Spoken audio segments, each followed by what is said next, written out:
Welcome to the channel Physics by IITians. We are discussing diode and diode based numericals.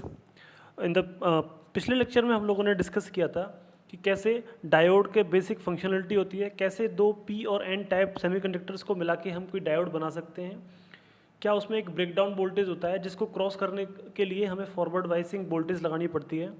अगर हमारा forward wise voltage है तो वो forward wise में काम करेगा, उसे हम शॉर्ट सर्किट की तरह कहते हैं।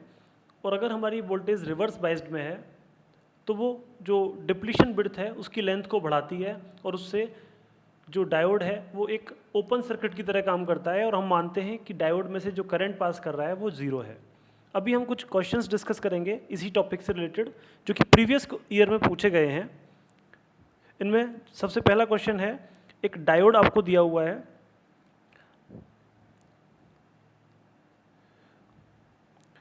और इस डायोड के थ्रू जो करंट पास कर रहा है वो आईडी है। रेजिस्टेंस 1 ओम का हमने कनेक्ट किया है और इसमें 10 वोल्ट का बैटरी हमने लगाई है। पूछा गया है कि जो वोल्टेज वीडी है इस डायोड के अक्रॉस वो कितनी होगी। इसमें जो आईडी करंट है उसकी एक्सप्रेशन हमें दे रखी है कि अगर हम वोल्टेज वीडी को ग्रेटर देन 0 रखते हैं तब आईडी की वैल्यू आती है वीडी स्क्वायर प्लस 2VD। लेकिन अगर वो लेस देन इक्वल टू 0 है, मतलब 0 से कम अगर वोल्टेज है तब हमारा डायोड करंट 0 होता है। अगर डायोड वोल्टेज 0 से ज़्यादा है तो ये VD स्क्वायर प्लस 2VD होती है। आपसे पूछा गया है कि VD कितना होगा। तो इस क्वेश्चन को सॉल्व करने के लिए ये गेट में पूछा गया है और नेट में भी पूछा गया था। तो इस क्वेश्चन को सॉल्व करने के लिए आप सिंपल इसमें KVL लगा सकते हैं।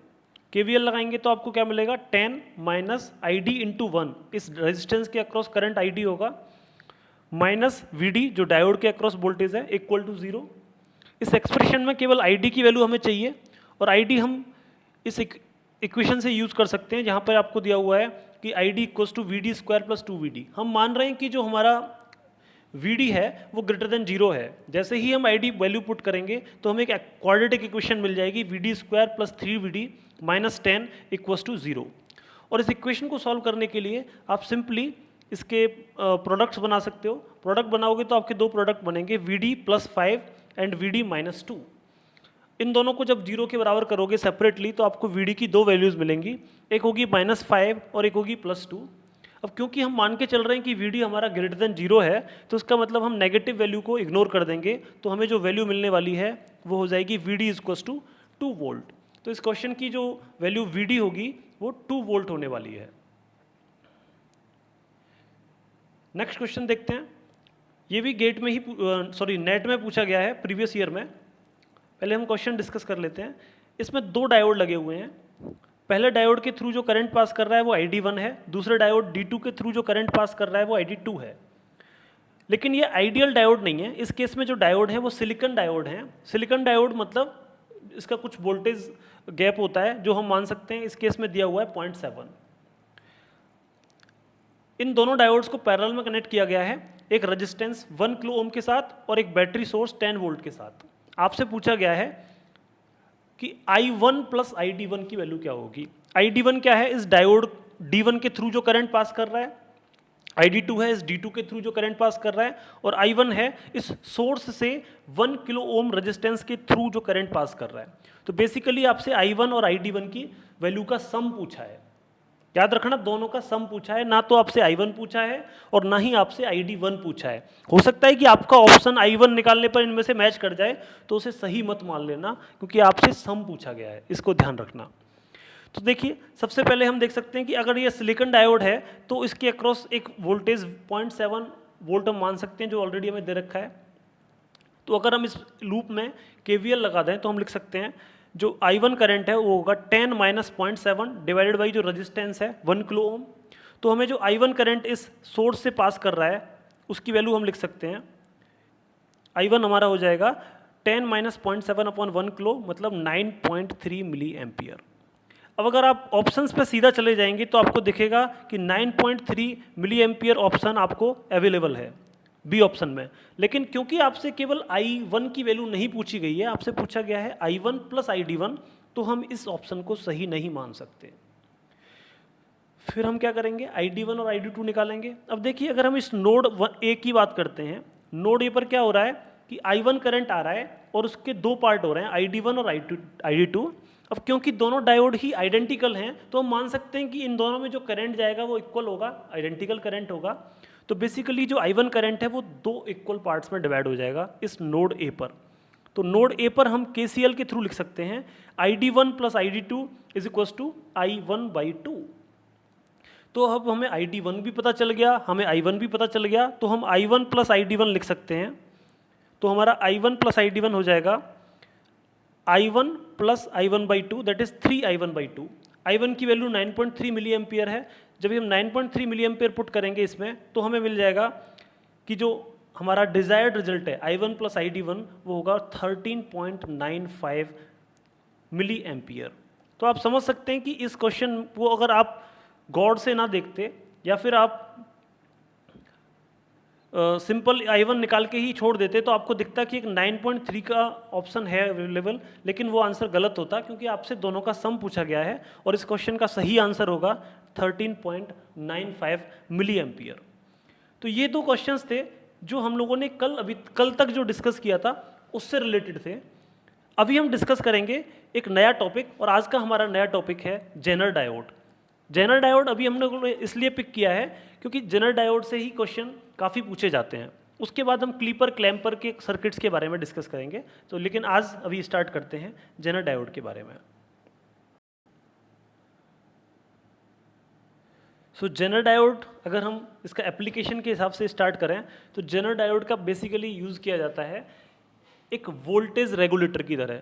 मतलब किसी आउटपुट सोर्स के अक्रॉस, आउटपुट डिवाइस के अक्रॉस अगर आप वोल्टेज को फिक्स रखना चाहते हो कि इसके अक्रॉस जो वोल्टेज है वो एक पर्टिकुलर वैल्यू की ही होनी चाहिए, तो हम एक जेनर डायोड यूज़ कर सकते हैं। वो उसकी वोल्टेज को रेगुलेट करके रहेगा। कैसे रखेगा कि अगर करंट ज़्यादा आएगा तो वो उसको अपने थ्रू पास कराएगा और उसको उस सर्किट में नहीं जाने देगा। जैसे मान लीजिए एक रेजिस्टेंस RL है जिसे हम लोड रेजिस्टेंस कह सकते हैं, एक रेजिस्टेंस RS है जो कि सोर्स रेजिस्टेंस है जिसके थ्रू VS जो सोर्स वोल्टेज है वो कनेक्टेड है। अब हम चाहते हैं कि जो रेजिस्टेंस RL है उसके अक्रॉस एक वोल्टेज फिक्स रहे, उसकी वैल्यू चेंज ना हो। तो हम क्या कर सकते हैं, इस रेजिस्टेंस के पैरेलल में एक स्पेसिफिक टाइप का डायोड लगा सकते हैं जिसे हम जेनर डायोड बोलते हैं। जेनर डायोड का सिंबल कुछ ऐसा होता है। सिंपल डायोड में हम एक वार लगाते थे, इसमें एक वेव फॉर्म में आ गया है। अब ये जो VZ लिखा हुआ है इसे हम जेनर वोल्टेज बोलते हैं। इसका मतलब इसके अक्रॉस जो वोल्टेज है वो हमेशा VZ रहने वाली है। इसके अक्रॉस वोल्टेज VZ है तो जो पैरेलल सर्किट में RL लगा हुआ है उसके अक्रॉस भी सेम वोल्टेज हो जाएगी। तो बेसिकली V0 और VZ हमारे सेम रहेंगे, उनकी वैल्यू बिल्कुल एग्जैक्टली सेम रहेगी। ये हम पहली एक्सप्रेशन समझ सकते हैं यहाँ से। दूसरा हम यहाँ से देख सकते हैं कि अगर हम IS करंट लिखना चाहें, सोर्स करंट की बात करते हैं, तो हम लिख सकते हैं, देखिए KVL लगा के VS माइनस VZ, VS और VZ का जो डिफरेंस है वही RS के अक्रॉस वोल्टेज डिफरेंस है। तो हम लिख सकते हैं IS इक्वल्स टू, मतलब source current equals to VS minus VZ divided by RS। अब ये जो करंट IS है ये है सोर्स करंट। अब यही तो इस नोड A पर जाके डिवाइड हो रहा है दो पार्ट्स में, एक IZ करंट जो कि जेनर से पास कर रहा है और एक IL करंट जो कि लोड करंट है, मतलब जो आपने RL लोड लगा रखा है उसके अक्रॉस जो करंट है, उसके अक्रॉस जो करंट है उसकी वैल्यू आप फिक्स रखना चाहते हैं क्योंकि आप आउटपुट भी फिक्स रखना चाहते हैं। तो बेसिकली IZ हमारा चेंज हो सकता है, एक IZ मिनिमम से लेके IZ मैक्सिमम तक, लेकिन IL हमारा फिक्स रहेगा। तो पहली एक्सप्रेशन तो हम नोड A पर अगर KCL लगाएं तो हम लिख सकते हैं IS जो करंट आ रहा है वो हो जाएगा IZ प्लस IL के बराबर, मतलब लोड करंट और जो जेनर करंट है वो दोनों सोर्स करंट के सम के बराबर होंगे। तो this is the first equation, IS equals to IZ plus IS। Next, अगर हम लोड के अक्रॉस मैक्सिमम कितना करंट जा सकता है और मिनिमम कितना करंट जा सकता है उसकी वैल्यू डिसाइड करना चाहें तो हम जेनर की वोल्टेज को भी मिनिमम टू मैक्सिमम वेरी करा सकते हैं। तो अगर जेनर की मिनिमम वोल्टेज IZ मिनिमम है, सॉरी करंट की बात कर रहा हूँ मैं, जेनर का मिनिमम करंट IZ मिनिमम है तो जो लोड की मैक्सिमम करंट होगी वो हो जाएगी IS माइनस IZ मिनिमम। उसी तरीके से अगर जेनर का मैक्सिमम करंट IZ मैक्सिमम है तो लोड की जो मिनिमम वोल्ट करंट है वो हो जाएगी IS माइनस IZ मैक्सिमम। ये तो है हमारा बेसिक ऑफ जेनर डायोड। अभी इस एक क्वेश्चन के थ्रू इसको डिस्कस करते हैं कि जेनर डायोड बेसिकली कैसे यूज होता है या फिर इसके क्वेश्चंस कैसे पूछे जाते हैं। तो देखिए, ये सबसे पहला क्वेश्चन है इसका जेनर डायोड का। ये प्रीवियस ईयर नेट में ही पूछा गया है। यहाँ पर आपको एक जेनर डायोड दे रखा है जिसके अक्रॉस वीजेड वोल्टेज को आपको 10 वोल्ट दिया गया है। सोर्स वोल्टेज हमारी 20 वोल्ट है।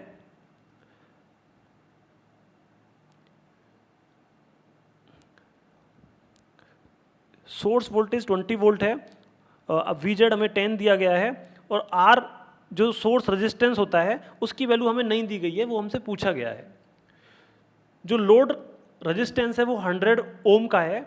आपसे पूछा गया है कि आर की किस वैल्यू के लिए हमारा जो आई जेड मिनिमम है, मतलब जेनर का जो मिनिमम करंट है वो 25 मिली एम्पियर होगा, ये पूछा गया है। वीजेड हमें पता है 10 वोल्ट है, इसका मतलब जो वी नॉट होगा, मतलब इस 100 ओम रेजिस्टेंस या फिर लोड के अक्रॉस जो वोल्टेज होगी वो दोनों सेम होंगी, अभी जैसे डिस्कस किया था। तो हमारा जो आउटपुट वोल्टेज है वो 10 वोल्ट हो जाएगा। आउटपुट रेजिस्टेंस या फिर लोड रेजिस्टेंस हमें पता है 100 ओम है, तो हम लोड करंट निकाल सकते हैं, हम IL कैलकुलेट कर सकते हैं, तो वो हो जाएगा V नॉट बाई 100। तो इस तरीके से हमारा जो IL आने वाला है वो होगा 0.1 एम्पियर। अब हमें IL पता चल गया, IZ हमें पता है 25 मिली एम्पियर। इसका मतलब इस नोड ए पर, नोड ए अगर मैं इसे लिखता हूँ, इस नोड ए पर जो करंट IS आ रहा है उसका सम होगा, वो बराबर होगा IZ प्लस IL के। मतलब KCL लगा रहे हैं हम, तो जो करंट आता है एक नोड पर वो जाने वाले करंट्स के बराबर होता है। The sum of incoming currents is equal to the sum of outgoing currents. तो हम लिख सकते हैं IS equal to IL plus IZ minimum. हम लोग IL कैलकुलेट कर चुके हैं 0.1 एम्पियर और IZ मिनिमम हमें दिया हुआ है 25 मिली एम्पियर। इन दोनों की वैल्यूज अगर हम पुट कर दें तो हम सोर्स करंट निकाल सकते हैं जो हो जाएगा 125 मिली एम्पियर। तो हमें अब सोर्स करंट पता चल गया, हमें सोर्स वोल्टेज पता है 20 वोल्ट, हमें जेनर वोल्टेज पता है 10 वोल्ट। तो इसका मतलब हम रेजिस्टेंस कैलकुलेट कर सकते हैं सिंपली। अगर हम लिख देते हैं 20 माइनस 10, जो सोर्स करंट है वो होगा 20 minus VZ divide by R. अब हमें वीजेड पता है, IS पता है, बस आर ही तो कैलकुलेट करना है। तो हम लिखेंगे R equals to 20 minus 10 by 125 milliampere. तो यहाँ पर हमें सारी वैल्यूज पता है, हमने इसको सॉल्व सिंप्लीफाई करेंगे तो हमारा जो ये रेजिस्टेंस, जो अननोन रेजिस्टेंस था वो निकल के आ जाएगा 80 ओम। इसका मतलब 80 ओम रेजिस्टेंस के लिए जो हमारा IZ मिनिमम है वो 25 मिली एम्पियर होगा। तो आज के हमारे इस लेक्चर में इतना ही था। अभी हम ट्रायल कर रहे थे कि ये डिजिटल में हम लोग किस तरीके से पढ़ा सकते हैं। नेक्स्ट वीडियो में हम इसके आगे जेनर के और क्वेश्चंस डिस्कस करेंगे। उसके बाद हम लोग क्लीपर, क्लैम्पर और जो एडवांस डायोड से रिलेटेड क्वेश्चंस हो सकते हैं उनको डिस्कस करेंगे।